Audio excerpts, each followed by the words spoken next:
Ready? Yep. All right, go ahead, Christian. I know. Okay, so my name is Christian Svennes, and I'm going to be walking you through the business model of my family farm. So kind of just like a little bit of background on the farm. I kind of come from like a family of serial entrepreneurs, I would say, and so my dad's, career or whatever is in crop insurance, so very like agriculture related. But we've also branched into, we farm a bunch of land, and then more recently, we've gone into both dogs and horses. So my mom kind of like handles the dog side of the business. She breeds and sells St. Bernards, and that's been a really good niche for her, like that's very profitable. And then kind of me and my dad's thing, but more so my thing, since my dad obviously, has a job and stuff like that, has been with the horses. So basically the broad overview of Svennes Company, that's the name of the farm obviously, is that we are breeders and marketers of fine St. Bernard dogs and American saddlebred national show horses. So I don't really expect you to understand what an American saddlebred or what NSH means, but they're just types of horses basically. So I'll be walking you more in depth through the show horse division. And I want to preface this by saying that I don't intend for this to be like my primary source of income. I have a job lined up for this next summer working at somebody else's farm. And so what this is going to be for the time being is kind of like supplemental, kind of like a side hustle type project. But looking more in depth at the horse division, we're a family owned and operated farm located on the rolling plains of South Dakota. And we specialize in breeding, training, showing, and marketing a select group of high quality show horses basically. This horse on the left here is a horse, I think that he kind of inspired me and my dad to get into this business because we bought him when he was really young. He was 2 years old. He was untrained, unshown, but he ended up being a really good investment for us, and we did really well with him, and we were able to sell him for a lot more than we paid for him. So that's kind of what got me and my dad started on this road of making what started as a hobby kind of more into a business. This is a picture of our farm in South Dakota. So it's the house on the right side. The red building in the middle is the stall barn. We have 4 stalls, and that is attached to an indoor riding arena. And then obviously we have quite a few acres of pasture too. So it's a nice simple setup.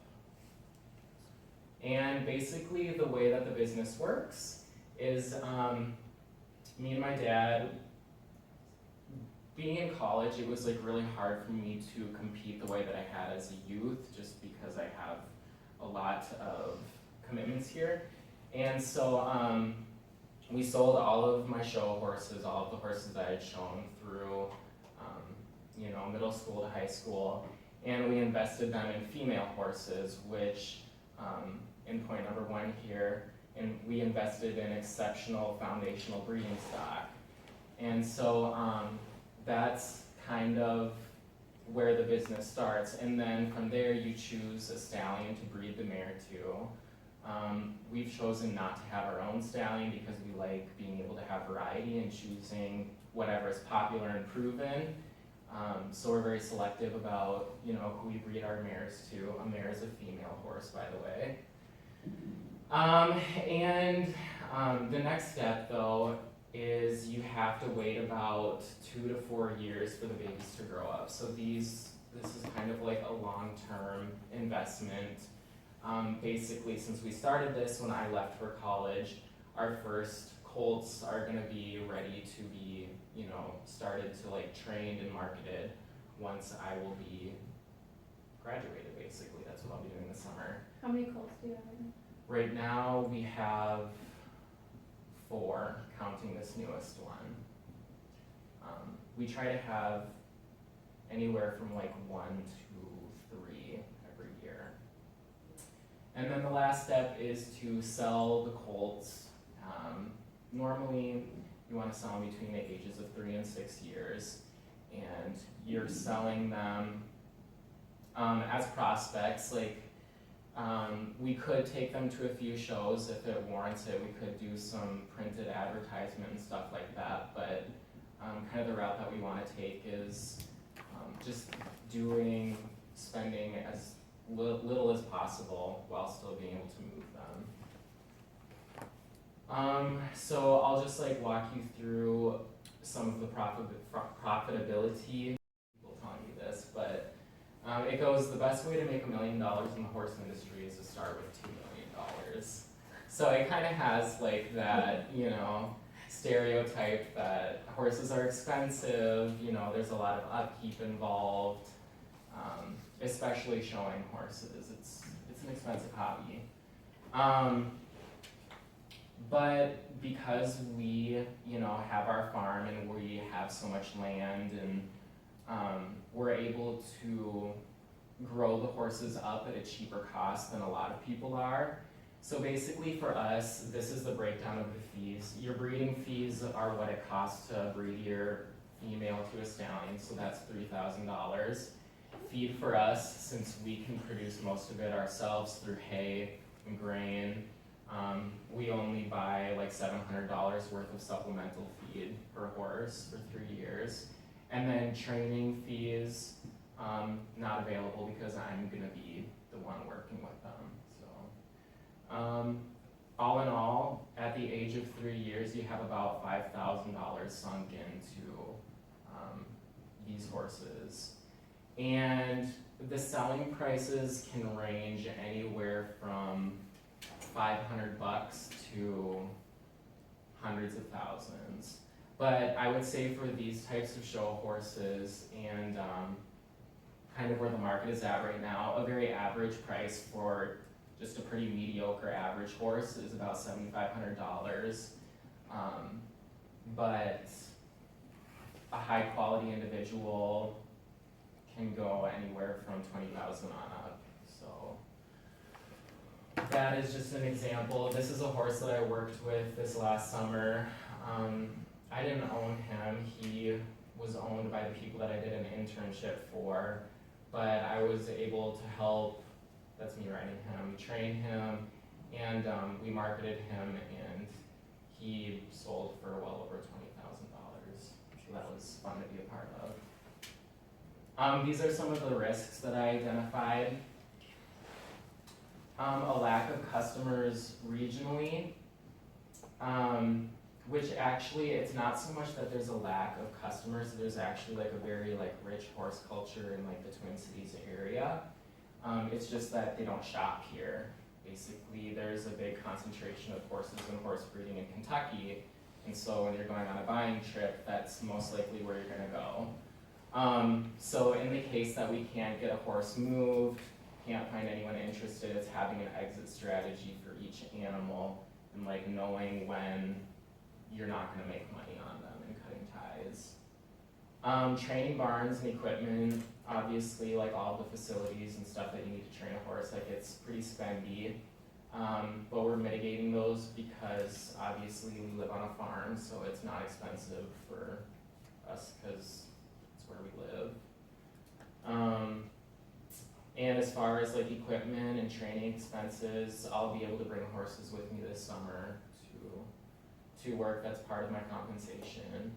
And then just kind of like the last risk is that breeding animals is kind of a gamble, and I thought it was fitting to use a picture of the Kentucky Derby because, okay, I don't do anything with like horse racing, but you know, it's unpredictable, but you try to mitigate that through, you know, carefully studying like bloodlines, show records, and that's a process that I enjoy doing. So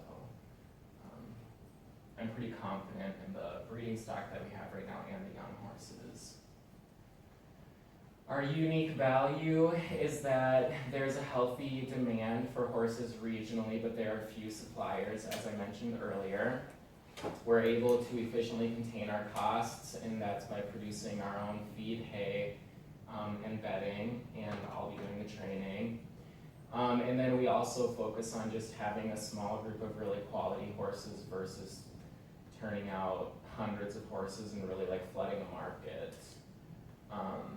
That's pretty common for horse breeding farms, is to have full crops of up to like 100 or more babies. And so they're kind of almost run like cattle farms. But yeah, we just rather focus on having just a couple really nice ones and making sure that they're well cared for. And some friends, and this is kind of, I pitched my business model to them, and then this was just some of the feedback that they gave me from it. Grace said it would be really cool and more convenient if there were more serious breeders around here. That way you wouldn't have to go all the way to Kentucky or Tennessee to find something young and fresh. And then Liz said, I actually like the idea of a small breeder. To know where my horses come from and how they were handled is important to me. Basically just to know that they weren't one out of 100 yearlings standing out in pasture. So I just thought it was kind of funny that they touched on two of the, I like derived the unique value propositions from those interviews. So that was helpful. Current status, this is, I guess, our channels of distribution, you could say. I created a website. My mom uses her website a lot for the dogs, and that works well for her. The horses haven't launched yet because we don't have horses that are ready to bring to market yet. I'm a millennial, so I created an Instagram account, but I feel like I'm really skeptical about it. It's not really getting at like the target customer that I want. You don't really see like 16-year-old girls that can drop like $50,000 on a horse. So that one, I mean, I get it for like brand recognition and stuff like that, and like, you know, creating chatter, but I don't know, I'm not as excited about it as maybe, you know, others in here. And then, so where we're at right now is that the first babies that we had when I was a freshman in college, they're coming 3-year-olds now. And so they're going to be headed into the training barn. And so basically, like the next 2 years, time will kind of like tell if our business plan kind of like unfolds the way that we want it to. And then this is just kind of like a recap of what I stated at the beginning. I'm going to be working for somebody this summer, but I'm going to be able to bring my own horses. So this Svennes company is going to be just kind of like my side hustle, supplemental income to my actual job, which is working with other people's horses. So it's not my bread and butter. It's more just like the icing on the cake is the plan. But at the same time, it's also, it could take on a life of its own. Because there's definitely a niche up here. There aren't a lot of people that can supply what we're doing. So I wouldn't be against expanding it. So yeah, if you're ever in the market for a really nice horse, you can just give me a call. And I would take any questions now, if anybody has any. Are you taking email signups?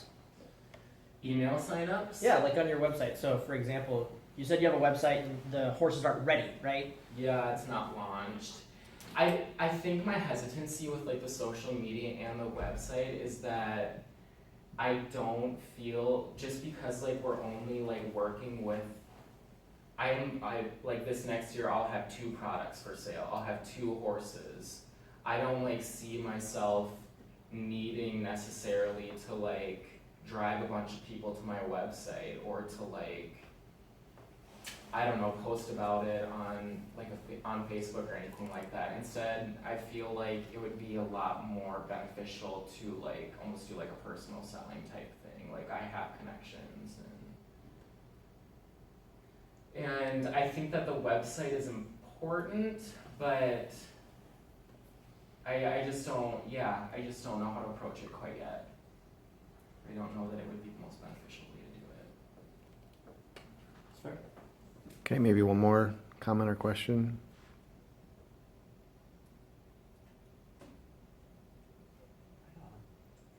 That's my question. I guess my only thing, like thinking about trying to use social media in a different way with this. I don't know. It's all going crazy in my mind, but I don't know. You know, trying to do something where you are using like an Instagram or probably Instagram to follow kind of the growth of these horses and almost get potential customers endeared to these horses and being able to follow their growth, and then that could eventually raise the price when people. Each horse their own Instagram? That was actually right there. Honestly. I put the word story. You know, maybe more of a blog and just telling the story of these. It also increases your brand and the price. Yeah, it is a very like visual sport. Like Right. it lends itself well to like photographs and stuff like Right. that. Yeah. So, yeah, that, Don't give up on the internet just yet. Right. yeah, I guess so. I guess so. All right. thank All right, you. let's give him a hand.